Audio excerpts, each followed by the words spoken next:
اور پاکستان کچھ میدان میں آگے آ چکا ہے، اس میں نئی نئی اکتشافات میں اس کو اور آگے نہ چاہیے. آپ کیونکہ یہ دوسرا پہلی اسی دوسرے مطلب کا یہ آپ سے متعلق ہے.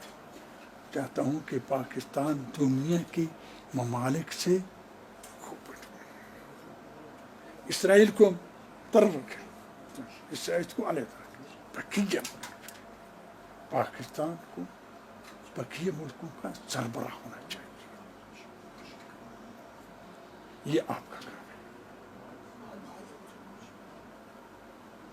پاکستان کا تاج اس لحاظ سے آپ کے سر پر ہے.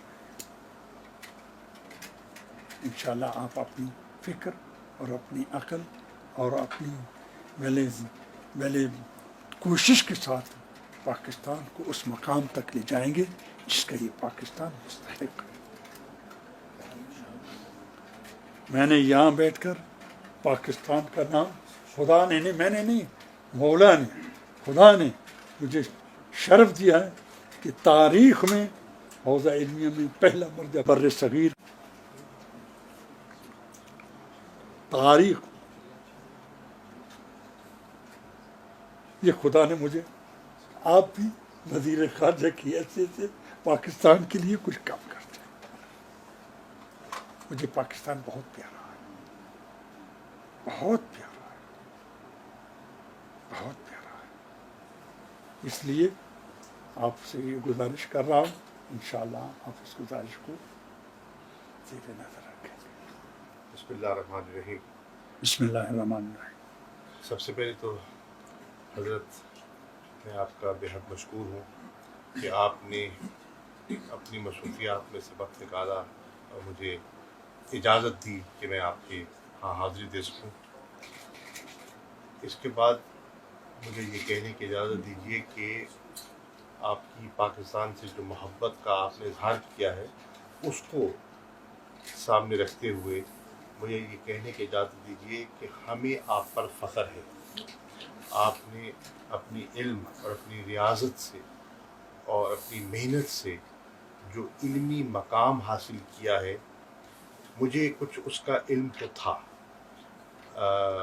غائبانہ طور پر، آپ سے ملاقات نہیں تھی، غائبانہ تعارف تھا مجھے آپ کی شخصیت کا اور آپ کی دینی خدمات کا علم تھا.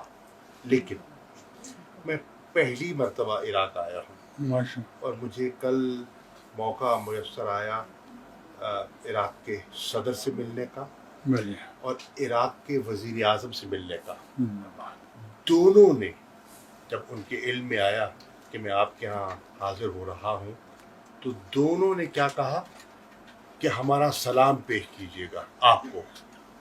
اس سے مجھے اندازہ ہوا کہ یہ جو یہاں کی قیادت ہے وہ آپ کی فہم و فراست کی کتنی قائل ہے اور آپ کی اہمیت کیا ہے میرے دل میں تھی، وہ دوبالا ہو گئی. ایک تو بحثیت یہ خدا کی رحمت ہے، بے شک بے شک خدا کی بے شک خدا کی رحمت ہے. بحثیت پاکستان کے وزیر خارجہ کے مجھے یہ بے پناہ مسرت ہو رہی ہے کہ دیار غیر میں آپ نے جو مقام بنایا ہے اپنی علم سے اور اپنی عبادت سے، وہ ہمارے لیے بہت بڑا فخر ہے کہ آج اللہ کے فضل و کرم سے آپ کا وہ مقام ہے دنیا میں جو شاید بہت کم لوگوں کو نصیب ہوا ہے. اس مقام کے باوجود آپ نے جو اپنی یہ فقیری اور اپنی سادگی اپنائی ہے، یہ اپنی مثال آپ ہے. یہ ہے ایک جسے کہتے ہیں نا ایک مٹی ہوئی شخصیت کی عملی پہچان جو میں اپنی آنکھوں سے دیکھ رہا ہوں. آپ کو کسی چیز کی کمی نہیں ہے لیکن آپ نے خود فیصلہ کیا ہے اس انداز میں زندگی بسر کرنے کا، رہنے کا. دو آپ کے پیغامات مجھے ملے اور میں عرض کرنا چاہوں گا.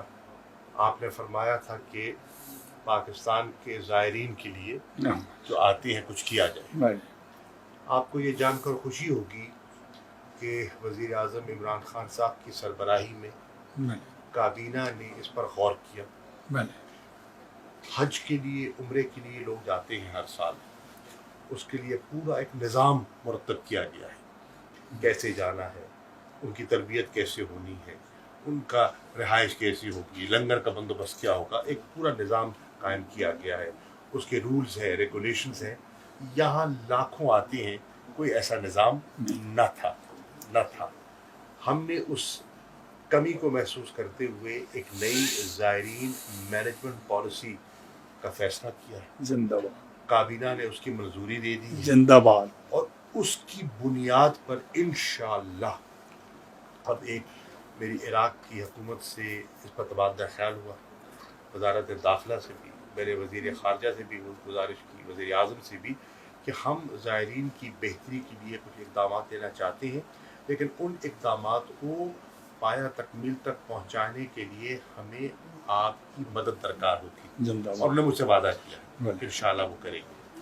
چنانچہ ہماری خواہش ہے کہ یہاں ہم زائرین کے لیے ہمارا جو پاکستان ہاؤس کا ایک خواب تھا جو ادھورا ہے، بلے. اس کو مکمل کیا جائے. زندہ باد. ایک میڈیکل سینٹر قائم کیا جائے جس میں زائرین آ سکیں، رہ سکیں، مستفید ہو سکیں. آتے ہیں بہت بڑا طبقہ ان میں ایسا ہوتا ہے جو بڑا سفید پوش طبقہ ہوتا ہے، اور ان کے لیے آسانی پیدا ہو جائے.